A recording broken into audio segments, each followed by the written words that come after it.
altitude. Please put your body, mind, and soul in the upright position. We hope you enjoy the ride.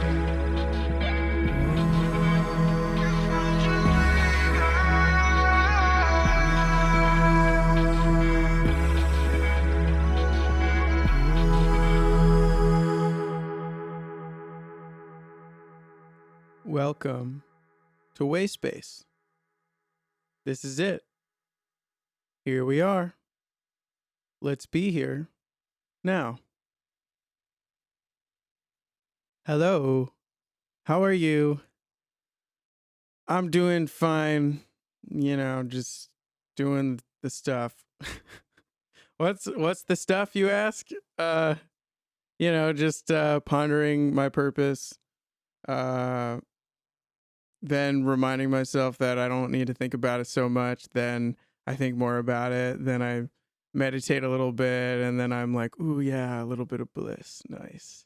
And then I forget all that again. And then I freak out about things I'm uncomfortable with. And then I do that again. And then it reminds me of this thing that I listened to a little bit of Ram Dass talk the other day, but this wasn't in the talk. But there's another time that I listened to something by Ram Dass, and he said that the process, so to speak, the work, the pieces of work, or a piece of work, like I'm calling this podcast, is like you take some steps forward, you trip, you fall flat on your face. You look up at the universe, at God, at, whatever it is you connect to that's seemingly bigger than yourself, but is actually yourself. And you're like, oh, yeah. And then you kind of have a moment where you're like, right. And then you take a few more steps. Then you fall on your face again. Then you wipe your face off and you look up and you're like, really? And then you remember and you walk a few more steps and that shit all the way till I don't know what's supposed to happen after all that. I mean, it is just a metaphor, but I feel like that's what I'm doing right now. Oh God.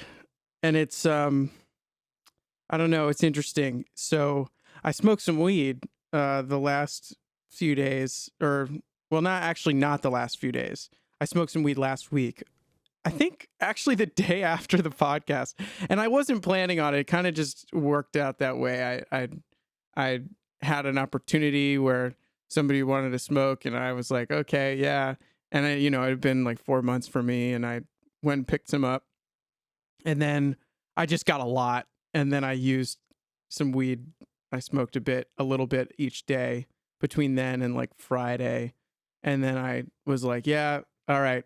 Time to say goodbye. And so then I just took the rest of it and dumped it out in the grass in a spiritual moment. So it was good though. I mean, it was a helpful experience, I think, in terms of kind of seeing where I'm at. I mean, for me, I can't remember exactly how much I talked about it in the last episode, but now it's much more fresh because I have the experience of having used weed in the last week. And I mean, in one sense, like, it brings me so much safety, and I think a big part of that is that I just like the dams blocking the flow of my thoughts and creativity just come down, and everything just flows much more, almost unmanageably, I'd say, depending on how high I am. But generally speaking, it's like I have a little bit of weed and it's just the thoughts start pouring out. The creativity starts pouring out more flowingly. And it's such a great feeling because that's what makes me feel safe, is when I'm safe to be creative. And I just have sort of subconscious blocks that are not that deep, but they're deep enough that on any given day, I can't just, it's not as simple as flipping a switch. That being said, though, smoking weed, I guess, is kind of like flipping a switch. But so, yeah, that's where I kind of had positive experiences. I also felt hazy and foggy, and what for me, what sucks about it is when I don't, like the next morning or the next day, and I'm not high and I'm not smoking, but I still feel kind of hazy. And it's like I feel hazy without the sort of energy to kind of be creative and do things like I am when I'm high. So it's like, it's a withdrawal kind of shit. And so what it showed me is like, damn, right. I wanna be able to lower the dams to get rid of my blocks without needing to smoke weed to do it. And what's kind of makes it complicated a little bit for me is that I am pretty functional when I smoke weed. Actually, in some ways, I might be more functional than when I'm not smoking, if I'm feeling kind of like low energy, depressed. If I'm not, then I'm about the same and just more conscious, a little bit more mindful with how I'm doing things. But yeah, like at a time like this where I feel a bit creatively blocked, smoking weed was great. I made some stuff. I made music. I did some things that I haven't done in a long time. I made like a little music video promo thing for a song that came out. It's like, God damn it. It's like so wonderful to engage with my creativity like that. And my regular sober self, I've just got some blocks that, like when I did the Artist Way, a few months ago, it was kind of helpful. Actually, no, really helpful. I mean, it was great. But like the unwinding that it did, I got wound up again because I'm thinking about things like moving out and affording to take care of myself, and do I need to get a full-time job and all these things and all the next step stuff. And it just, it just occupies my attention and my awareness. So it's like when I think about that moment where it's like right before I go to create, I just have this kind of weight on me that is like, I don't know. It's like I want to go out skateboarding and I have to have my backpack full of my books or something. It just feels like I don't want to carry that around with me all the time. I want to be able to do things freely and lightly. But right now it's just the spiritual weight of things is with me. That being said, I do think that meditation is a big help, and I think that a lot of stuff that I've done as part of my practice, as part of the work, as we call it, it does help, and it is worthwhile, and the potential is way higher than me just using weed as like performance enhancement, basically, as an artist, not unlike like having coffee earlier or something.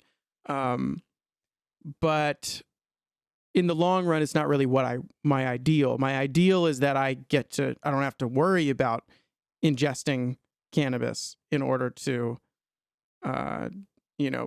be the artist I want to be. But damn, I just have such great ideas. God damn it. And I don't have the blocks telling me, oh, that's not worth trying, like I do right now. Yeah, and it's very annoying. It's very annoying. Yeah, but I mean, I don't know. So I think like my perspective on it now is, I just in areas of my life, like I've enjoyed having more clarity and being more clear headed, sort of. So that's why I've basically decided like I'm gonna get rid of the weed, and when my medical card thing expires at the end of the month, like that's it, and I'm gonna kind of not never smoke weed again, but just it's not gonna, after 4 months of having it not be a regular part of my day or life at all. Well, actually 4 months of not smoking at all.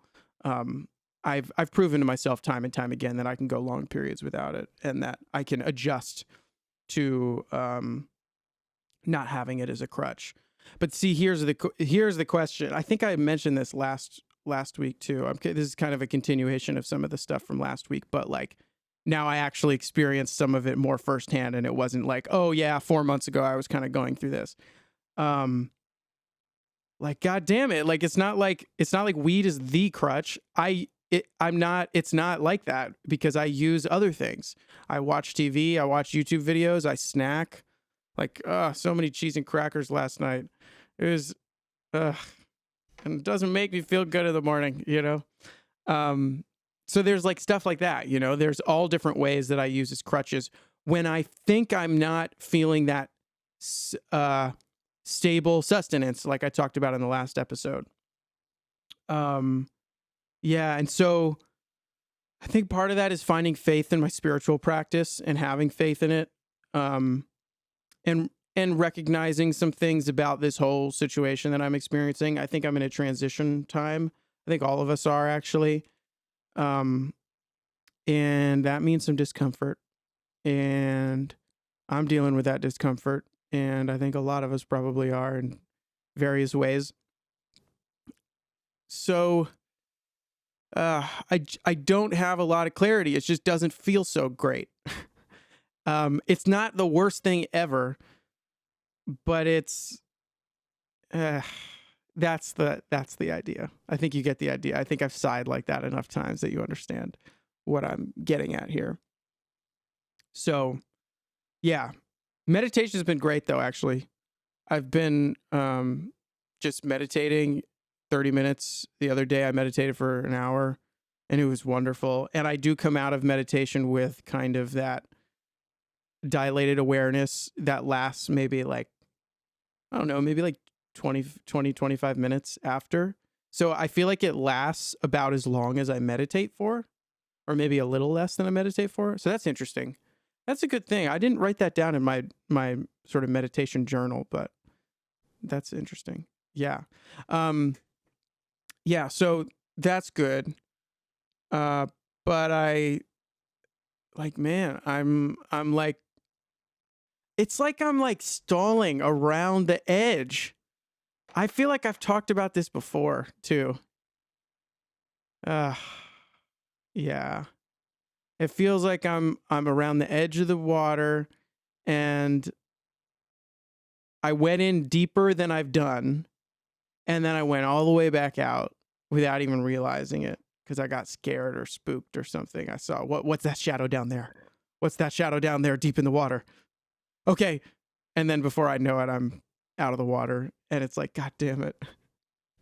Why did I even go over there again? Why did I go deeply into it again? What am I trying to do with my life? What's my purpose? What should I be trying to aim for? What do I really want? And am I up to the task of literally anything that in that life as an adult in this world entails? I don't know. That's where I kind of, I kind of like in those moments, I'm looking at all those questions, and then I just turn around and I'm like, no, the whole point is to, let God live through you, let the universe live through you, and you just watch and hang out. And that's nice, but it doesn't, it's sort of like I don't know, it's like a pacifier, sort of like it occupies my awareness a little bit, but then I'm like, yeah, but like there are people in my life that are asking me things or wanting to do things with me, and I mean, can I really just sit back and watch that? Aren't they expecting me to like, put my ego gears together and scrunch my eyebrows and give myself a little bit of a headache and try to do all that stuff that we're all trying to do? Like that's what it feels like. I feel like I have pressure to ego this shit out, to do the whole thing with that sense of like, but I don't want to. I want to be free. Don't we all want to be free? I realize I'm speaking kind of, I'm not even really meaning to speak like tongue in cheek or something. It's just, I recognize that there's like, of course we all do, but it's become like a meme at this point. Enlightenment, awakening, freedom, intention, all that stuff. But it's also real. And I want to actually like live more freely and lightly with that in mind. And shit, but like, I'm a fucking human being in the human world where we have all this stuff, and I have to think about what it would be like to make sure I keep track of all my expenses with things and budget for things, and I have like supplies and technology and equipment, and I have to eat food, and I have to sleep, and I have to get up, and I have to all this stuff. So much stuff. Like, so much stuff. Do you know what I mean? Like, there's just so much stuff in my head, in my awareness, in my thoughts. Just so much stuff. And I would really, really enjoy cleaning it out. And meditation's great, but maybe it's not all that I'm going to do. I mean, it's not all I'm going to do. I have mantra going most of the day, every day. So there's that too. I guess if any of this is coming across like I'm like diminishing my spiritual practice, I'm not meaning for it to sound like that. It's more like maybe I'm at a plateau. Like, I had a dark night of the soul, and then I was like, okay, yeah, I'm going to get out of this dark night to a bright light. Woo! And then you ride down the slide to the bright light, and then it's kind of just like it's not dark, but it's just like a gray sky, and you're just like sitting on a big plateau, and you're just like, okay, isn't this basically how I started? Yeah. But and then you remember, just like my logo, you remember it's a spiral, just like everybody's logo, basically, just like everybody's way of understanding things or whatever. But it's a spiral. And so like parts of the spiral are going to look a lot like other parts of the spiral, but see, you've ascended. So it's supposed to be easier or lighter or harder. I don't know. It's kind of a mixture of all of them, at least to me. So yeah, this whole work is a piece of work. That's kind of what I'm getting at here. Yeah. And yeah, dude. So what is this work, right? Let's do a little bit of retracing. So to retrace things, all right. So you are, I'll just say you, but understand that it's all of us. So you are a point of awareness, or a perspective of awareness within nothing really, but you could say within your aura or a field or body, spiritual body. But you're a point of awareness, and you are not separate from any of the other points of awareness. Actually, the only reason you're points of awareness is because we need to put it in words, but really it's just one awareness. And we span across everything. And that's also God.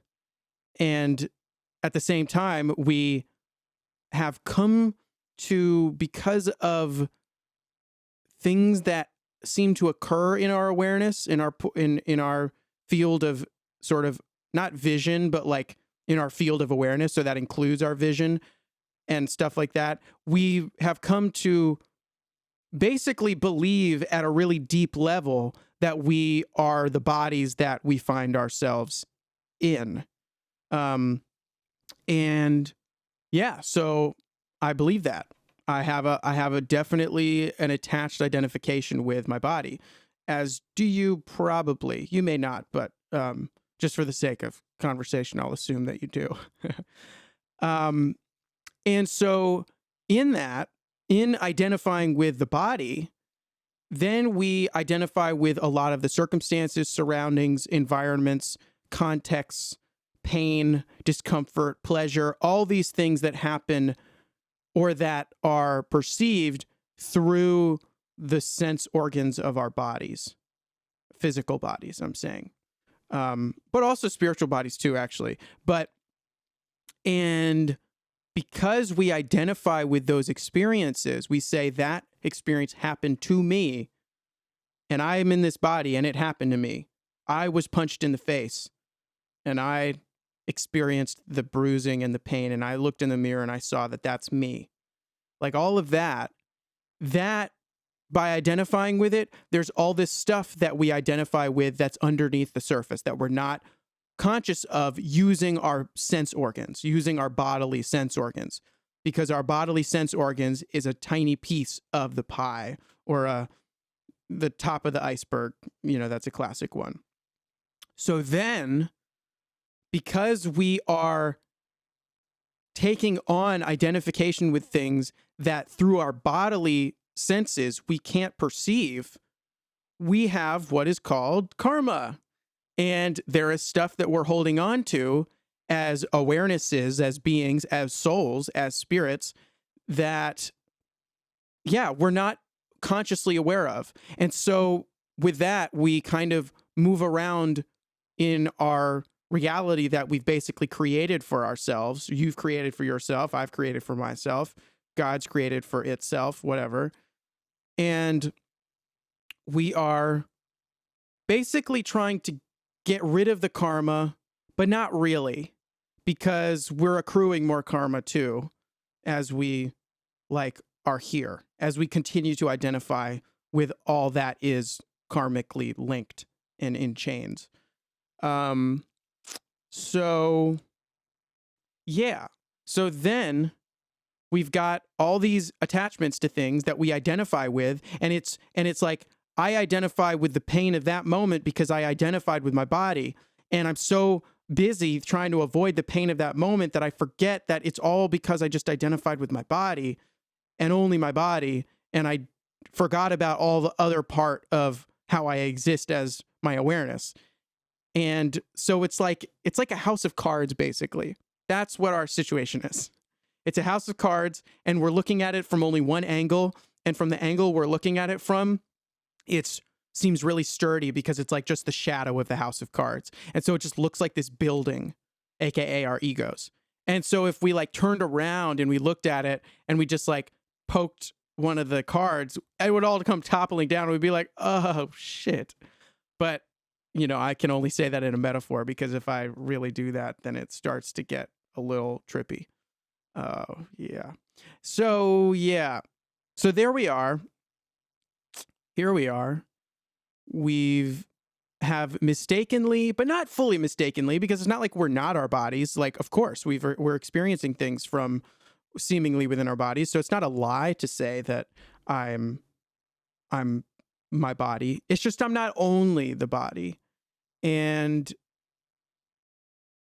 But at the same time, you can only come at that with words. I mean, I'm using my body to say this, so it gets a little tricky there, and that's where faith comes in. That's when faith becomes that resourceful tool that you use to ascend in consciousness, as a lot of us say, or get outside of your sort of habitual tendencies and appreciate a different perspective on what is your human life and beyond. And so the task at hand, well, first I'll say the task at hand is whatever you want it to be, or whatever your soul wants it to be, or both, or what have you, whatever your unconscious wants it to be. If you're the ship and your unconscious is the waves, like the giant tidal waves taking you where you're going to go, and you can steer the ship, but the waves are taking you where the waves are taking you. So you willing to identify as the ocean? Are you? That's the question. So that's the work. This is a piece of the work. That's why it's called a piece of work. But that's the work. The work is, all right, you just woke up. Holy shit. You're in the middle of the ocean. You're on a ship, though. Nice. It's a pretty good ship. It's good ship. It's working. It's got sails. It's, steering. You've got a telescope. Nice. Oh, shit, but the waves are big. Oh, fuck. Okay. Well, you can steer around. Well, okay. So what do you do here? And that's the game. That's where you just woke up and you're on a ship, and it's you and the ship and waves. And what do you do? And apparently you were never the captain of the ship or the ship at all. And actually you're the waves. Actually, you're all of it. So how do we do this work and shift our identification from just like me, I'm Jack, and I've got a hand and eyes and a mouth and ears and body stuff and bleh. And how do I shift from just being that to being everything? Or at least just, expanding a little. And I mean, there are ways to do it. Of course, there are tools like anything else. There are tools for this like anything else. It all kind of works the same way. Not literally, but it kind of does. And so, first thing you got to do is you got to stop identifying with the thoughts so much, because the thoughts are the powerful part, actually. The thoughts are what take you from mental state to mental state. And it's very easy to get caught up in the mental states. I mean, the thoughts in many ways are the waves, actually. And so first thing you got to do is you got to stop identifying with the thoughts. And that's not like, okay, I'm not going to identify with my thoughts anymore, and then that's it. It's like, no. That's not how any of this works. It's actually a habitual process that you're going to unwind yourself from. It's an addiction like any other. I mean, it's a habit. I don't mean to say it like I feel like using the word addiction makes it sound moralized, but it's like, no, we're all in different boats, but they're all we've all got attachments. And yeah, and so the trick or the key is to undo all this wound up shit. We're all wound up. We're all wound up into these bodies and identifying with only the bodies. And our awareness is much more powerful and expansive than that if it could only remember that it was. And that's the key there. And so at that point, the question is, well, how do you get there? So like I was saying, you meditate and do a whole bunch of other things. There are a whole myriad of spiritual traditions and non-spiritual traditions, just sort of try this, that can help you get there. Part of it also is being able to discern what will actually get you there to the top of the mountain, so to speak. But then that's not even really the whole thing, because why else would we have incarnated into bodies? Why else would we be identifying with bodies if there wasn't something in us that was drawn to living a human life inside of a body and be in this whole dream world like this? And so if that's the case, then, okay, great. Yeah, detach from stuff. That's helpful because that gets you a better lay of the land and it allows you to operate your awareness better. Awesome. Then you're like, okay, so then why am I in this body? And the hope is that as you dilate your awareness, as you expand, as you gain a different perspective of yourself, the universe, both, that you're both, all that, then you have a sense of, okay, this is why I'm here. This is why I am here to identify as both the entire universe and as Jack.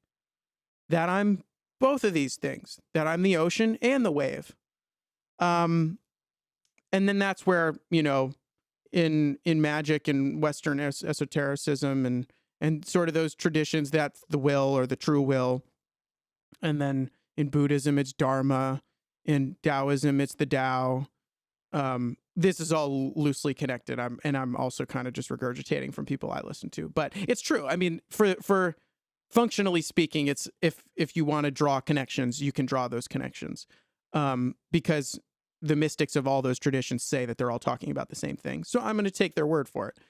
So yeah, and so then at that point, you are like, okay, now the work is going back into the world, or really just affirming one's place in the world once again and saying, okay, now I'm going to do what I'm here to do.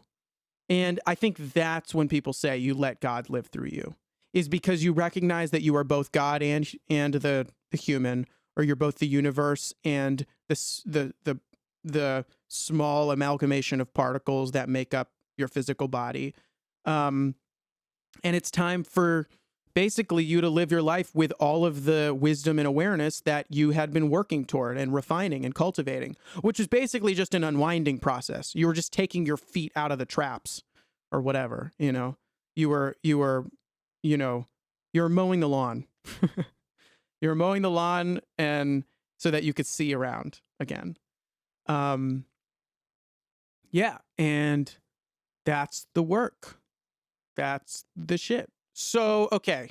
So here's the thing. And they say that that's the spiral process. That's the spiral. And for some people, the end of the work is when you clear the lawn, you know, you clear all the grass out of there, or you detach from everything, and then you've got the expansive awareness, and you are that awareness, and that's it. And regardless of what your life looks like or whatever, you know, all the stuff.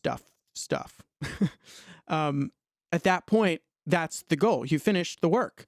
But then there are other traditions, like magic is a great one, where that's not the end of the work. Or in Buddhism, being a bodhisattva, it's not the end of the work to just be enlightened, to be on your meditation cushion and you're like, okay, great, I got it, cool. Like at that point, then it's like, okay, but you're still in your body unless you chose to leave it, and for whatever reason. And so you got more work to do, karmically speaking. And so then at that point, you're still unwinding the karma. It's just you're doing it at a level that is different from when you were just like, I'm individual named Jack and I have karma about success and money and family and career, and I want to be an artist and I want this and I want this and I want to be fulfilled and I want to take care of my body and I want to be thin and I want to be, you know, all that stuff. Like after that stuff is sort of, how should I put it? Like unlinked. It just becomes less urgent. Like it's still a thing, but it's less urgent. And at that point, then it allows me or whoever, all of us, one of us, none of us, the one, to identify with some things that are, I would almost say, like, as you go deeper into the unconscious, the more collective it is in a certain sense. And so then you're living your life in order to undo karma at a more collective level, at a more like widespread level, because you're identifying with more of all that exists, as opposed to me just identifying as Jack and I have to like figure out how I'm going to make money and like move out and like stuff like that. I'm then working at levels that are deeper in what we consider the unconscious, or for I'm you know, I guess somebody who is like the light, I mean, we're all the light, but you know what I mean, has done maybe further along in the process. They're now unwinding stuff that is karmically attached to us at levels that, like me as Jack, thinking about how I'm going to make money and move out and eat and what I'm going to do tomorrow and stuff, that my awareness isn't consciously perceiving that stuff. But then there are people that are, and so they live in this world in order to basically, as a lot of us talk about, relieve the suffering of others, however that is going to be done. And I think relieving the suffering of others, it's true, but it's also sort of like, what is it, a synecdoche or something like that? It's sort of like code, or represents more than just literally relieving the suffering of others. Like, it's not like it's literally only just you're going to go around to people that don't have enough food and feed them. It's much more than that. It's every moment of your existence is, you know, you letting God speak through you or live through you or whatever. It's like that idea where you're living every moment as the Tao, dharmically, in a way, in such a way that everything you do relieves suffering. And it's not just the, you know, you feed the hungry. It's way beyond that, because that's just one level of suffering. And it's not even really the most potent, maybe, or the most long lasting, I feel like, because there is suffering that happens on massive collective levels that is deeper underneath the surface, that is less accessible to our senses, and which means that we don't act to unwind ourselves from that. And so I think, I mean, not to rank suffering. I mean, suffering is suffering. It's rough, but there are ways to suffer unnecessarily for one's soul, purpose, karmic predicament, whatever. And I think that in many ways is like, that's the work of when you've expanded your awareness and you have awakened, you're awake. You're no longer just sleeping and in the dream. You're now awake and in the dream, or you know that you're in the dream. You're lucid dreaming, basically. Yeah. And so at that point, you live your life to relieve the suffering of everybody, including yourself, everything. Because what else is there to do? That's the whole thing. The game's still going. So then at that point, you're like, okay. And I think for, people within like magic and that tradition of finding the true will is that which will allow you to live a life to relieve as much suffering as possible. Because what happens is, and this is something, actually, come to think of it, I think I kind of understood this when I was in high school, when I was thinking about, like, I kind of had decided that this is what I'm going to do. I'm going to be a professional recording artist, rapper. And it's because it's what I want. I want to be able to afford to take care of myself, but I also want to be able to express myself in a way that I have enough energy for. And I think that because I'm so passionate about expressing my energy in this way with a lot of force and intensity and emotion, that gives me the best chance to have the biggest impact because I'm doing something that I'm passionate about. Which that actually is a good, I think from what I've understood, I think that's a good understanding of the idea of the true will, is like, it's about honoring what you desire, not getting rid of what you desire. It's like you expand your awareness and you don't attach with your desires so much. You just recognize that they are your desires. Like, you don't get rid of them. You just detach enough so that you can expand your identification wide enough that then you can see, oh, this is my golden path. I don't have all these paths and I'm not sure which one to take. You expand your awareness, you see the golden path, the thread, and then you go down that path and you don't veer off. You're just like, I saw it, it's clear, it's still clear, and I'm going down it.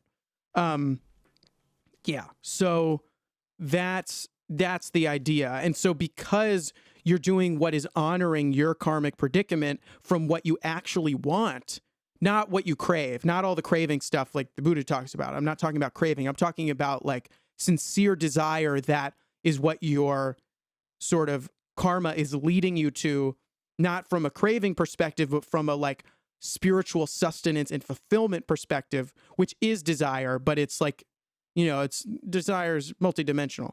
So at that point, that gives you the best chance to relieve suffering in the world. You use that as your vehicle to relieve your own suffering. So basically, you feel spiritually fulfilled in your human life, and it allows you to undo all of the karma much more quickly. And then you're also relieving the suffering of others around you because you feel capable of it. And not even just capable. I mean, yes, you feel capable, but it just happens. Yeah. So that's basically the work. And there are just a ton of different ways to do it. I mean, we're a mixture between ecosystems, organisms, machines. Organisms, ecosystems, machines, and a whole bunch of other stuff that basically we don't ultimately have words for. But what that means is that we have, like, we are sort of built to change, not just quickly, but in long periods of time. And I don't necessarily mean long periods of time like 20 years, but I mean like the process of not identifying with one's thoughts is not something, like I said, where it's like you turn off a light switch or something. Like, I mean, for some people, apparently it has happened like that, but it hasn't happened like that to me. Although maybe sometimes it's turned off like a light switch and I'm like, and then I'm just like sobbing and I'm crying and I'm like, how did I not know this? How did I not see this? But see, now I'm here and I'm not seeing it, or Maybe I'm just saying that I'm not seeing it. I don't know. But yeah, so it's like it's a process. It's a practice. You practice it because it's like you're keeping yourself from accruing more like interest that you owe the universe kind of thing. And when I say interest that you owe the universe, I mean like you're from accruing more like attachment, really. The interest you owe the universe is like that's how much longer you're going to have to live with all these attachments and identifying in this really limited way that is just not as, I don't know, maybe not as fun. I don't know, maybe it is fun. Maybe it's more fun. Maybe my soul's like, dude, this is fucking awesome, man. What a ride. This is great. So, yeah. So I don't know. When I think about it that way, I don't know how much room I have to complain. But still, you know, it's like it's a practice. And I think about it sometimes. I forget if I had this in my pages or whatever, but I was thinking about it like, you know, we're all in this performance right now. We're all part of this huge ass band, and every single one of us has our own unique instrument. They're all kind of similar, like they're made from the same stuff, like they were made at the same shop, but they're all our unique instruments because they're each one of our instruments is specific to us. I mean, that's literally what our existences are. We identify as separate beings, and so we're all each individually unique in our separation, basically. And we have something very common, which is that we all, I guess in the band, emit sound using our instruments, but each of our instruments are completely unique. We have a completely different karmic predicament, life story, whatever. And in this band, it's like shit. Like a lot of us are just kind of like, blah, blah, blah, blah, blah, you know, or just like smacking the instrument and just like, what is this? What is this? What do I do? What do I do? And then you have a certain number of people who a lot of us call gurus or mystics or enlightened folks or whatever, bodhisattvas, whatever. And yeah, at that point, they're like, you know, they're just playing so beautifully. You know, they're just like, yeah. I learned how to play and it's fucking great. And yeah. And they maybe, you know, if you happen to be close enough by them spiritually or physically, they tap you on the shoulder and they're like, here, just strum it like this, like that. Yeah. See, yeah, that's how you do it. And then you're strumming it and you're like, wow, this is so nice. This is how it's supposed to be done. I really feel like I'm playing part of the band right now. This is great. And at that point, then you're like, damn, why was I just smacking my instrument? That's not how this is supposed to be done. You're supposed to play the thing, and then you all play together and you groove. And that's the whole point. And yeah, so I feel like I go back and forth between recognizing that I've got an instrument in my hands and that I could play it and learn to play it beautifully, and not beautifully like it has to be perfect, but just like I'm grooving, you know, like I'm jamming. And between that and thinking and looking at this instrument being like, meh, how do I figure this out? I need this string to get super tight. I need like all these things that are like irrelevant to like when you're in a band and you're playing an instrument. Like, you know what I mean? Like it's just not as, you can see it from a perspective where you're like, the point is just to do it. Just play, just dance, just groove. And yeah. And so when I use that metaphor, I'm kind of like, shit, oh, right. I forgot again. And again. And then I remembered again and again and again and again and again. And yeah, it's like, and then it's like, you know, and then when I remember, for example, and I've got the instrument, I'm like, oh, I'm so tired of forgetting. And it's messing with my playing. And it's like, dude, no. Forget about forgetting or remembering. Just play, dude. Just play. And yeah, it's kind of frustrating, but it's also like, yeah, right. Okay. So yeah, that's where I'm at. This shit's a piece of work.